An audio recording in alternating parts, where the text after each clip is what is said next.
Statesman Nation, here with Coach Todd Hafner, as we're going to talk about the incredible recruiting class that you guys brought in. So incredible that we're not really sure how to talk about it because it's just so good. So I know you guys have worked your tails off. Basically, you're talking about probably since last summer. Right. You guys been working even before that. You were probably working on the class of 17 or 18. Back in 17, the spring, yeah. For a long time. Yeah, everyone thinks that when the season's over, we're really done. Right. And down in our office, when the season's over, the work part of our job actually begins. Yeah. And the season is so much fun for us, right. And we're passionate about that. And when you're recruiting, you're actually away from your family more than you right. are during the season, and right. some things like that. And but the coaches did such a great job with defining who the guys we wanted to go after, right. And I think more importantly, trying to set the university up and these kids up to have success right. once they get here. Right. So it was a lot of work, but at the same time it was a lot of fun. Getting to meet all these kids right. and all their families and things like that, and really showcasing what William Penn has to offer. Definitely. We obviously you go into every season or every recruiting season that is, trying to fill some holes yep. or improve somewhere. I guess let's talk about that a little bit. Where the concentration was on how can we improve Statesman football for 2017 and beyond for the next few years with this recruiting class. Well, what were you guys looking for? Obviously every year there are areas of need more than others, right.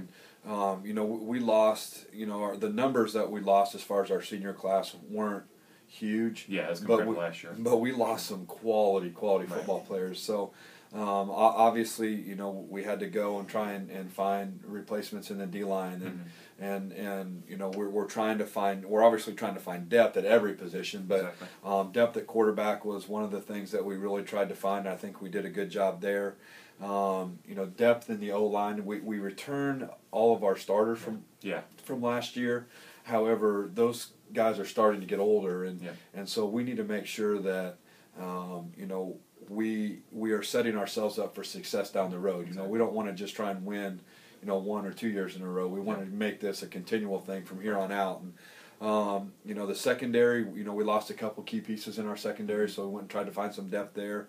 We actually signed some young men at semester that we feel are going to add a little bit of depth for us as far as that goes. And then we're always just trying to find depth. Receiver, we're still probably looking for a difference maker at receiver, but we found some really good football players that we think can come in and play really well for us. And so, but identifying positions, we probably needed to really recruit the D-line, which we did, and find depth at quarterback, which we did. Right. And so we feel good about, replacing and supplementing with depth at those two positions. Definitely. I think another way we can kind of pinpoint, some of the success we were talking off camera is that you guys, as always, scoured the earth. Yeah, we sure did. You guys hit everywhere. Yeah. Obviously, especially within the country here. But you said 15 different states that you're recollecting right. 15 that's probably maybe on the short end now that I think about it. But at least 15 different states that we covered, that we have new recruits from. So let's talk about that, and maybe if you want to single out some of your coaches too, and where they were working and all the success you guys had out there. Well, for the last few years, we've been sending coaches to Utah, and again, that was a place that we really went after and signed some really good players out of the Utah area. Obviously, Coach Stewart and Coach Corcoran and Talon Ybarra, who just got done playing for us, was a student assistant for us last year. Recruited California. We signed some kids from California and Arizona. So he did a great job, recruiting those areas. Coach Hopkins is from Georgia, and that southeastern. Wow, there are so many players down there, and so he was able to go down there for a week to recruit and really pinpointed some really good players and signed some really good players from that area. You know, Coach Norberg is really working hard in the Des Moines area and things like that to really try and secure some of those kids. And in Illinois is where Coach Norberg's from. Exactly. So that really helped. Coach Heenaw was in Iowa. Coach Heenaw knows, it seems like, every head coach at every high school in Iowa. So he does such a good job there. And you know, Trevor Strong went to Nebraska and signed some kids out of Nebraska, and Awesome. I went down to Missouri and signed a few kids out of there. So, you know, we all kind of have our own little area, and I really think that this year was one of those years where we all got one of the top players out of the area that we really wanted. And so, you know, the Oskaloosa kids kind of went their own way, and unfortunately for us, because the Oskaloosa had a lot of really good football players, but we'll keep working on that. And, but you know, it's one of those things where I thought the guys did a fantastic job. I mean, you know, with social media now, it makes things easier to recruit everybody. However, it makes things more difficult because everybody wants to be a football player at one point in time. So, you know, we tried to limit, you know, how we did, you know, with social media and things like that, and really tried to identify, you know, players from specific areas. But again, 15 states is a minimum, and I just thought our coaches just really worked their tails off, working the phones, talking to parents, getting kids to actually come visit. And the success rate of us when we get kids on campus is really, really good. And us keeping them here long term is a lot better if they come and visit before they get here. So there was a lot of long days, but at the same time, in the end, it was so rewarding because we signed such a great class. Definitely. I guess another aspect we could talk about. Once kids got here, what were they so impressed with? What did they love hearing more than anything that finally said, that's why I want to sign here, that's why I want to be a statesman? I think, honestly, you get two things. As soon as someone walks in the pack, you get the wow factor. Yeah, definitely. All right, but I think more than anything, they notice, and their parents notice, how nice people are and how much people actually care about them when they're here. You know, they walk around campus and people say hi to them. They go out and have dinner, and the community talks to them, wants to know where they're from and how they're doing. You know, they get to meet some of our players, and our players have an opportunity to talk about what's going on in the program, and they really feel good when they leave that and I guess I'm speaking as a parent, they really feel good that if their son comes here that they're going to be taken care of. And on the player side, they get a really good feeling that if they come here, they're going to be a part of a really good team atmosphere.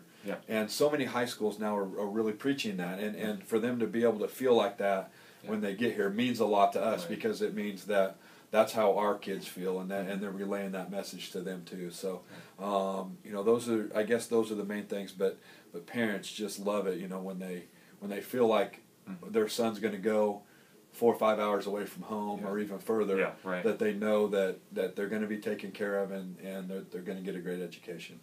And you guys, if I'm remembering right, you guys have like a player panel situation, right? So, I mean, you obviously have to give a lot of credit to your players, because I think that's a situation, if I again recall, it's player panel and you guys walk out. So they have an opportunity to ask them anything under the sun, like, what do you really think of Coach Hafner, or what do you really think of the way we run this, or whatever. And I mean, you got to give a lot of credit to what they're able to do, the testament, you know, to how they talk about your own program. Well, and that's exactly how we do it. Is, you know, okay, here are their guys. They're going to introduce themselves, and we're going to leave you alone with them for a half hour, and we give the parents of the recruits and the recruits that half hour to just ask questions and really get to know who they are. And we try and, you know, it's never the same people. All right, on the player panel, we try and get 5 guys a week, and we had 4 weekends, so we had 20 different players, you know, on that panel, and every week the parents and the players said that it was great. And so, you know, and we tell our players, look, you know, we're not going to know what you say. We just want you to be honest. And every single week they come out of there, and the parents are very impressed with how the kids handled themselves. You know, how well spoken they are. You know, they don't talk to people with their head down. They look at them when they talk to them, and it really means a lot to them to know that their son's going to be taught to be able to do the same thing. and as a parent, that's all you can. I mean, having been on that side as Exactly. a parent, Yeah. Really all you can ask is that when they're done here, that they've gained maturity and they're able to go and be a productive, father, husband, all those good things that everybody wants out of their son. Definitely. Awesome. All right, Coach. Well, I think we've kind of hit on all of the big parts of this recruiting class, which just sounds, I've talked to several of the coaches on staff. You guys are beyond excited about what you're bringing in, just adding to the tradition. I know it's every time I see a tweet or something, hashtag, back to back, all of that stuff, and that's obviously very exciting too. The kids want to, the recruits come in and know you guys are coming off a conference title. They want to be part of continuing the tradition moving forward, and you guys obviously did a great job of telling your story, and they bought into the story. So we're really excited to see what's coming down the pipe here. Right, and we always get, well, how was your recruiting class? Well, we think it was great. Ask me 2 years from now, and I'll exactly let you know. Right. But, it looks great on paper. Right. Right, but we have a lot of great stuff to sell. Our school's prospering. The football program's playing well. Our other sports are doing great. So there's you can kind of get an outside look about just what's going on, Right. and so many great things going on here right now that it's a pretty easy sell if we can get them here. So exactly. we feel good about what I mean. I feel good about what the coaches did, and the players that we're bringing in are going to be great people. Great. All right. Well, Coach, I know you guys have a few weeks down the road. You're starting up spring ball again, rolling right into that. So best of luck in spring ball. Hopefully a lot of kids stick around this summer and work out and put all the extra time in to make you guys have a great 2017. Exactly, and we're working hard toward that right now. We're going to go try and beat Baker week 1. There you go. All right. Great. Thanks. Thank you very much.